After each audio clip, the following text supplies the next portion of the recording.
Akala ko ba may mga threat itong mga senador? Bakit nasa Mindanao sila?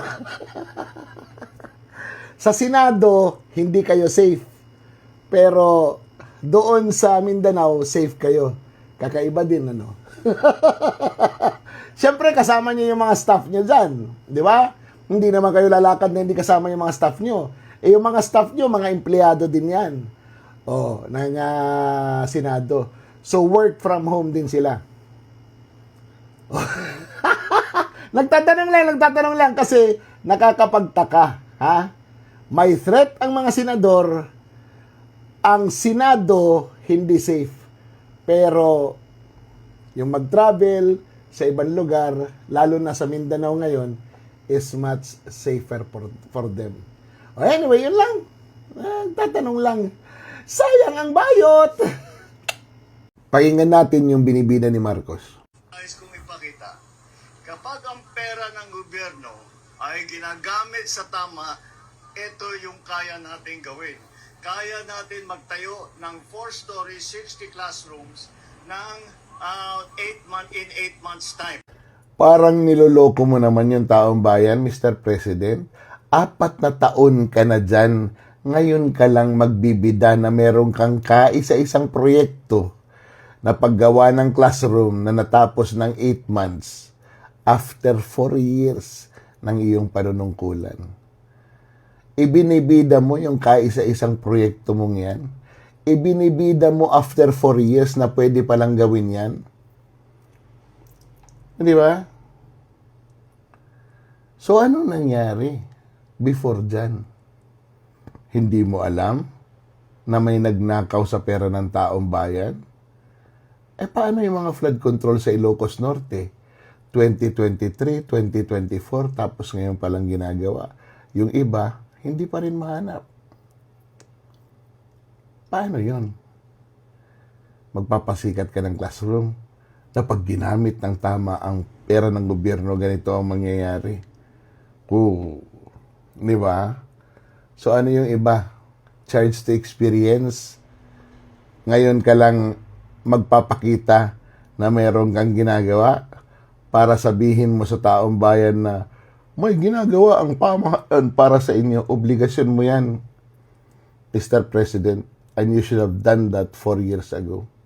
Hindi yung ngayon na parang nagsasalita ka, na parang kinakabahan ka pa kung totoo o hindi yung sinasabi mo sa daming palpak na nangyari sa gobyerno mo.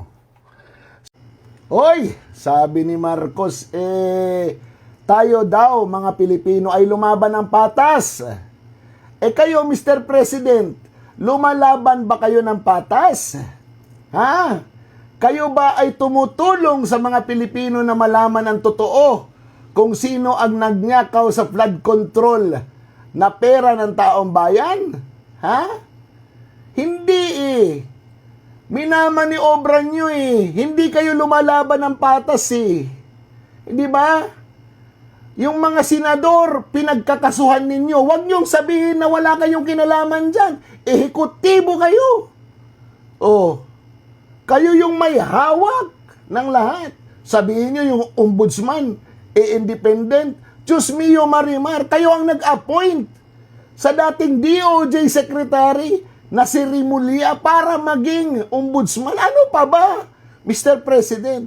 Ginagawa nyo lahat ng paraan, pinagbumukha nyong legal, pero iniipit nyo yung mga taong nagsasalita para sa katotohanan. Hindi yun pagiging patas. Hindi yun pagiging patas, Mr. President. Kami pagsasabihan nyo, pero kayo, ipinapakita nyo na iniipit nyo lahat. Yung mga nagsasalita, sila yung iniimbestigahan. Yung mga nagnakaw, yung mga nakinabang, ayan, malaya. Di ba, Mr. President? Alam nyo, pag nagsasalita kayo, rhetoric na lang. Hindi na kami naniniwala sa inyo. Gawin nyo, Mr. President. Huwag kayong salita ng salita. Unang-una, yung Senado, pakawalan nyo na. Hayaan nyo sila. Huwag kayong kaso ng kaso. Si Claire Castro na uhuli mismo sa bunganga niya na may kinalaman kayo. Ha? Lumaban kayo ng patas, kayo hindi naman lumalaban ng patas. Di ba? Kawawa kami dahil kami wala sa poder. Kung ang isang Manong Chabit na mayaman, matagal na sa politika at maimpluwensya, nakasuhan ninyo, paano na lang kami na mga ordinaryong Pilipino? Gusto nyo tumigil din kami? Alam niyo, kung gusto niyo ng patas, dapat pantay-pantay lahat. Yung mga nagnakaw, dalhin niyo sa kulungan. At kung kasabwat kayo, edi sumama na kayo.